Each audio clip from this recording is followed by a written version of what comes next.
ముద్దుర్తి గ్రామము, చోడవరం మండలం, అనకాపల్లి జిల్లా. ఈరోజు మన వీడియోలో శ్రీ శ్రీ శ్రీ సంగమేశ్వర క్షేత్ర విశిష్టత గురించి తెలుసుకుందాం.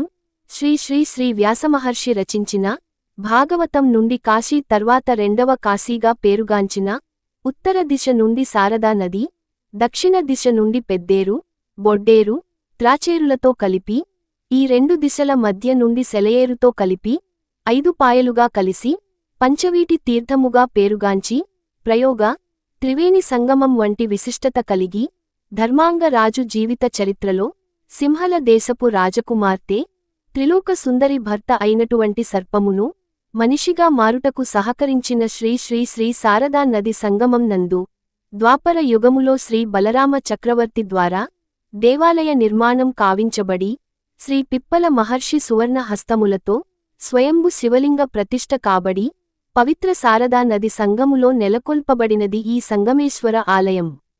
ఈ సంగమేశ్వరుని దివ్యపాదాలు, అనునిత్యం ఈ నదిని తాకుతూ ఉండటంతో ఎంతో పవిత్రతను సంతరించుకుంది. ఈ నదిలో పూర్వము శ్రీ శారదాంబ దేవి స్నానము ఆడినందువలన శారదానదిగా పిలువబడుచున్నది. ఇప్పటికీ ఈ క్షేత్రములో ఎందరో పుణ్యాత్ములు మరియు మహాయోగులు ఈ పవిత్ర సంగమములో స్నానం చేసి శ్రీ స్వామివారిని భక్తిశ్రద్ధలతో సేవించుకొని వెళ్తుంటారు. మీరు కూడా ఖచ్చితంగా ఈ క్షేత్రాన్ని దర్శించి తరించాల్సిన తరుణం ఇది. ధన్యవాదములు.